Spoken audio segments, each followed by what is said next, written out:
GT3 class, the lightweight prototypes. Not a good day for Philippe Pinchedez.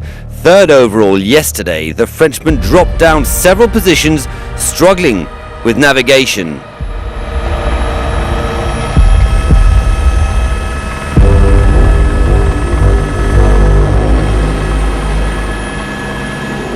A runner-up of the FIA World Cup last year, Fernando Alvarez is confirming on this Dakar.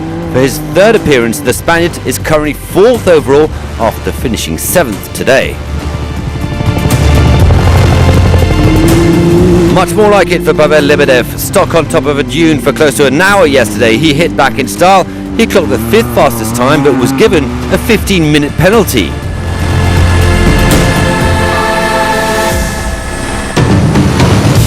Other than collecting a 2-minute speeding penalty yesterday, rookie Sebastian Eriksson hasn't committed any major mistakes so far. He remains second overall. Not a bad stage. It was nice with a lot of different terrain, and we tried to go through this stage without a problem, so we're not pushing too much because of the situation in the overall. Nice and steadily, Chaleco Lopez is heading towards more glory. Winner in the T4 class last year, the Chilean again finished in the top 3 today for the 7th consecutive day. Overall, Lopez increases his lead. While her teammate Seth Quintero is flying and fighting for stages, Cristina Gutierrez is more and more focused on the overall. The Spaniard moves up into third spot after another fine performance today.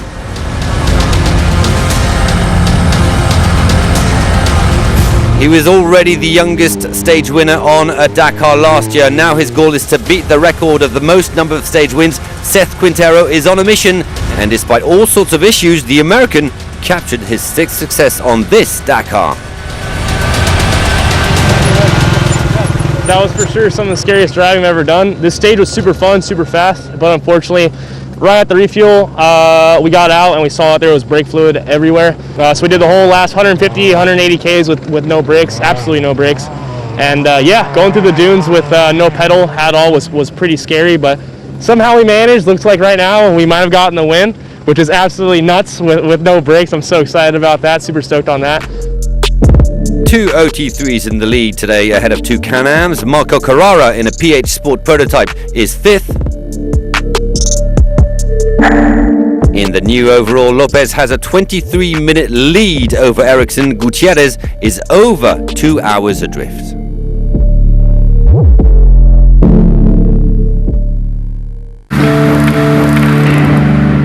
It's completely a dream come true to be here at Dakar. I mean, since I can remember, we would always, every January after New Year, sit down and watch the Dakar, and it's been one of those things, it's just always on the bucket list. So one day I want to do Dakar.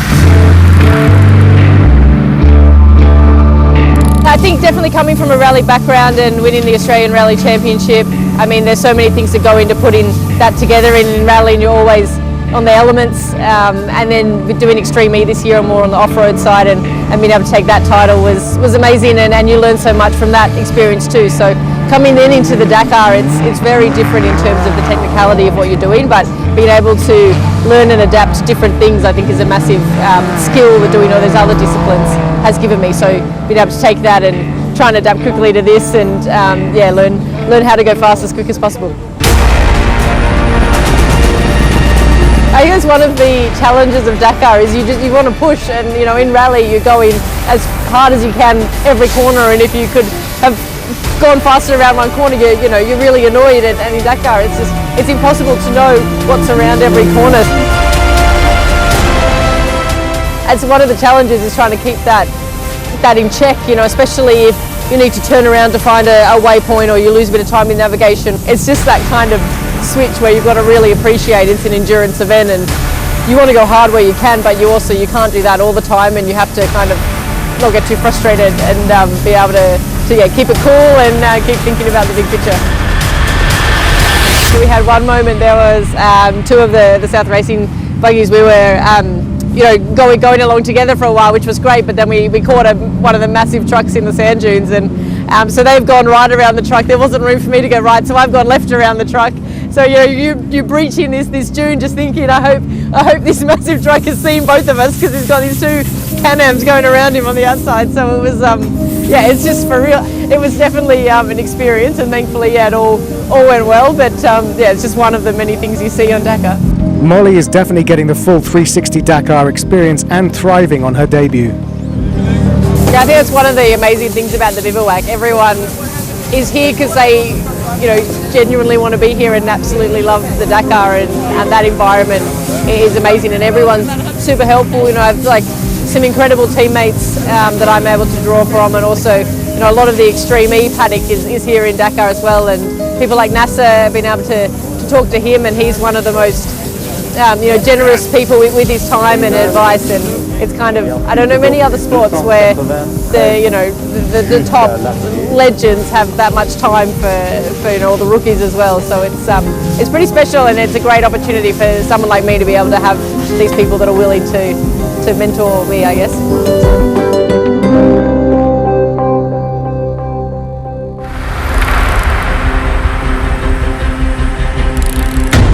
And in the side-by-side category, Molly Taylor is still going strong. After bush repairs the last 2 days, a relatively clean run today for the former Australian rally champion, as her South Racing Can-Am Maverick is dwarfed by this incredible scenery. 9th quickest, 18th overall on her Dakar debut. Mikhail Goksal came into Dakar 2022 as one of the favourites for victory in this T4 class after his impressive 4th place finish last year on his debut. But it's not all been going the Polish driver's way. Still quick though, a 6th fastest time today keeps him in a 3rd place podium position. Another contender and Goksal's rival from last year, Austin Jones, still has a maiden Dakar win in his sights. The American star had to stop to change a puncture in the rocky section of stage 6 with a sense of urgency, as right next to him, Łukasz Baciuszka was doing the same. A race within the race.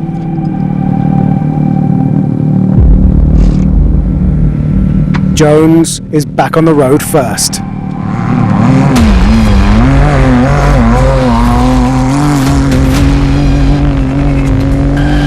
But he still couldn't beat Łukasz in the stage times. Only 22 years old and contesting his first Dakar rally, Baciuszka's been consistently posting top 7 times since the start of it. Today's stage result was his best so far, 4th quickest, stays 5th overall. Russian crew Sergei Karyakin and Anton Vlasiuk in a Can-Am run by Karyakin's own team, Snag Racing, going strong in their 4th Dakar entry. A very good 3rd quickest stage time today. Incredibly, only 2 seconds behind, Lupi de Oliveira gets Karyakin closer to P7 overall. Brazilian Rodrigo Lupi de Oliveira has been competing for 20 years, so he comes to his first Dakar with a wealth of experience and a trophy cabinet full of silverware. Nonetheless, it's an impressive debut, with co-driver Justo Makel alongside him. The number 415 South Racing Can-Am Maverick was 2nd fastest today and retains the overall lead. But it was a 3rd stage win for Marek Goksal in the Cobant Energylandia Rally Team Can-Am, and since his troubles on stage 1B, the 46-year-old brother of Mikhail has worked his way up from 14th to 6th.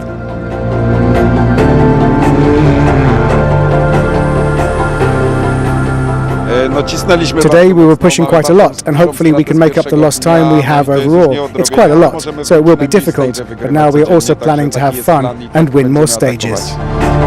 While Marek Goksal won by more than 3 minutes, the battles behind were much closer. Domzala, Mikhail and Jones eyeballing each other in 5th, 6th and 7th. Dakar rookie Lupi de Oliveira continues to lead from Austin Jones, while Dakar bike legend Fares is still in the podium fight in 4th.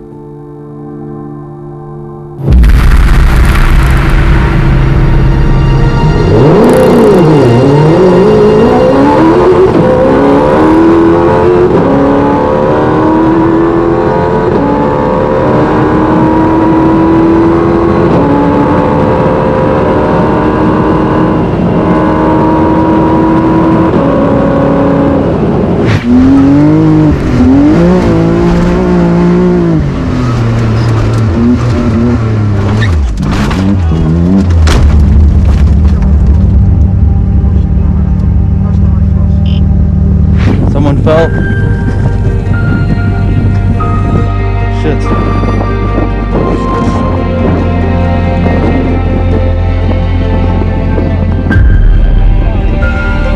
maybe we have to take out this. What is it?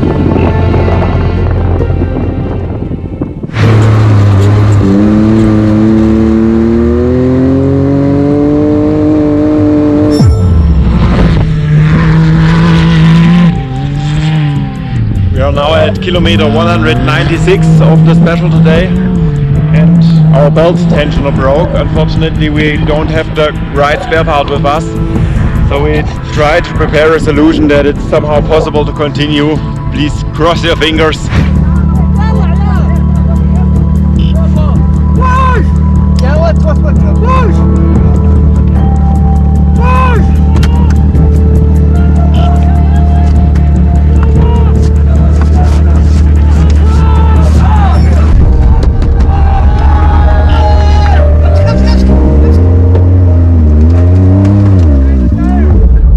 We have found a solution now. That's the pretty last chance. Stefan is just tighten everything, and then we try to continue and try to live on the dream of the Dakar 2022. Let's go. Yeah. Okay. Perfect. You're a lucky man to continue, huh? Try it. Try it for Yeah, let's try to ride.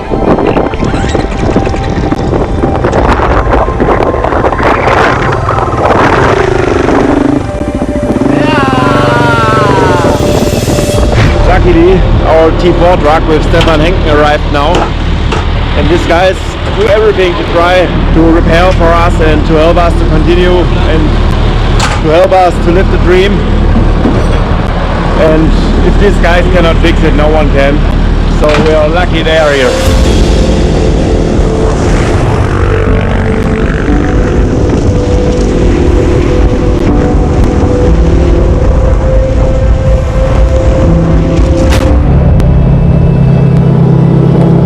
Guess what? What these guys prepared, it worked. We've finished stage 5. Yeah. Stage 5. We have finished stage 5 and we are still in the race and feels good.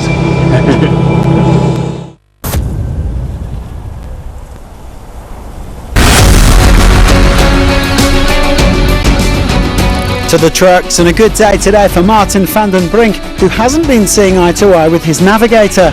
The Dutchman decided to go full gas, and it paid off, 6th on the stage.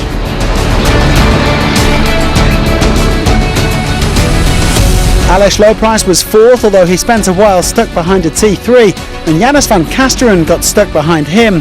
The Dutchman wasn't too impressed at the finish line after he suffered a puncture. Loprijs is still just battling away, and he's 5th overall. Edward Nikolaev also had a puncture today, which meant that he lost a handful of seconds to his teammates. The Russian enjoyed all the twists and turns on another fast day. Not that there's such a thing as a slow day when you're driving the new Kamaz K5. He remains 2nd overall and within striking distance of Dmitry Sotnikov. Sotnikov only has a slender lead, but he's already in rally management mode, just looking after the tyres and keeping an eye on his rivals. He was happy to follow Andrei Karganov through today's stage, dropping a handful of seconds. At the halfway point of this Dakar, the defending champion leads by 10 minutes 29. Today we lost just 9 seconds, Andrei Karganov, but we saw him all the day. Lots of dust, lots of overtakes. We try to keep our tires and follow the navigation. We just try to be careful today. Karganov's overall hopes were washed away in a riverbed 2 days ago, but he's just doing what he does best, driving fast and winning stages. Everything was fine today. We started first and we could see that everybody was staying pretty close together, separated by just a matter of seconds. We kept pushing. There were lots of stones and we tried to avoid them, and at the end there were some dunes as well. But overall I'm happy. It was a good day. Crew number 509 going back to back, taking their 3rd victory of this Dakar. They are 6th overall, around half an hour behind Loprijs in 5th. Kamaz, Loprijs, and then a solid effort from Gert Husing to come 5th in his Renault Hybrid.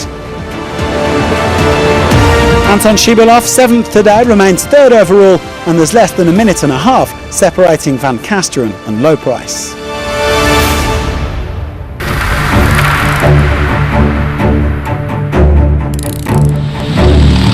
This beautiful machine that Hervé Cortel is driving is one part of a fabulous Dakar story.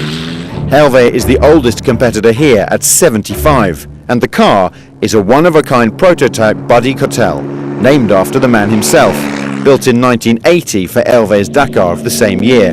And it was that exact car that Hervé finished second in the 1981 edition of what was then Paris-Dakar, behind René Medka. Of course, there will be stories behind every single one of the 142 vehicles in this year's Dakar, and each of the 302 competitors.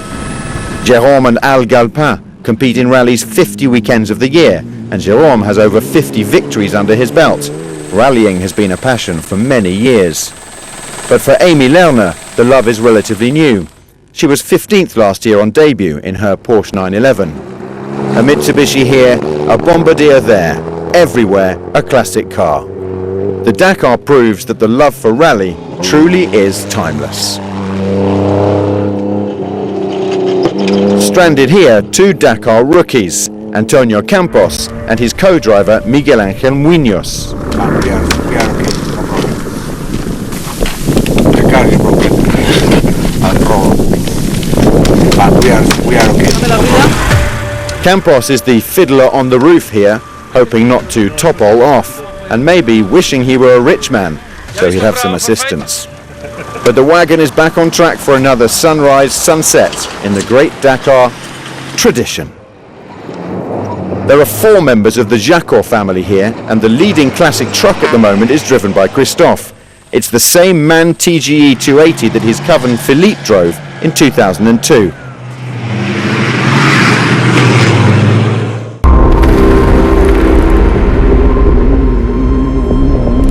First Dakar in the classic class. Franco-Belgian pair Delespo-Drupsi are living a dream. When we were young, it was the Paris-Dakar. It made us dream. And the Dakar Classic gives us the opportunity to come with these historic cars. And it allows us, with our little structure, to take part in this huge event. I have a garage restoring old cars in Belgium. We work on old Beetles and Porsches. The VW Beetle here is from 1967. It's much more equipped than on the first Dakars. We go a lot faster. Today we went up to 135, 140 kilometers an hour to gain time with this old car. But when you're in this competition, you always want to do better. So I have my co-driver slowing me down a little in order to bring the car back every evening to the bivouac. But we're going fast. I never had imagined that it would be such an intense adventure from start to finish.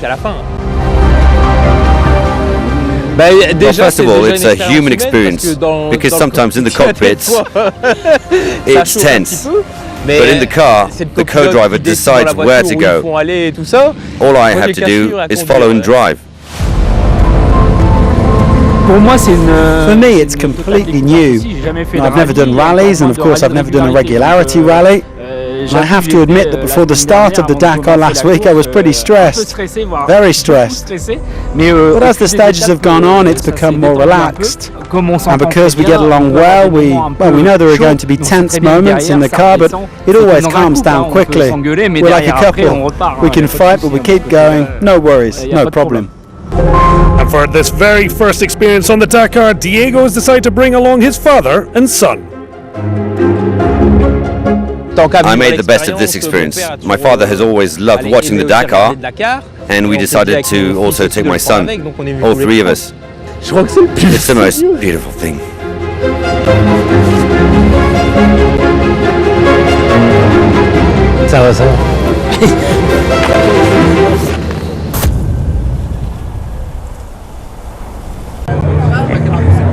Alors voilà. Registered in the FIA World Rally Raid Championship in the T5 class for trucks, Kees Kolen collected the most points on yesterday's stage. The Dutchman is currently in 16th on the Dakar and fully focused on the championship. I think it's very meaningful because otherwise you're just racing with a big group and you can win the Dakar or lose it, that's it, or finish it. And with this championship, every day you have a goal for the day to do as good as you can, and you take care of it to make sure that you score the points for the championship. And I like the championship a lot because it's not only one race. It's I did more championships. It's many races over the year, and then I think you drive different for the championship than you drive for one race. In the newly updated W2RC standings, Nasser Al Attiyah is back on top. The current Dakar leader has a 2-point advantage over Sebastian Loeb.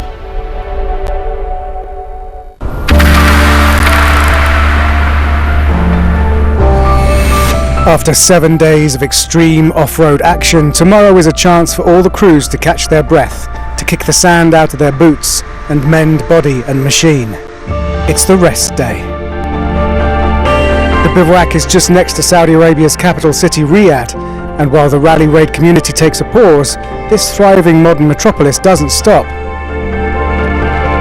And especially while the winter temperatures keep the desert oasis cool, there's plenty to see and do on Arabian Nights.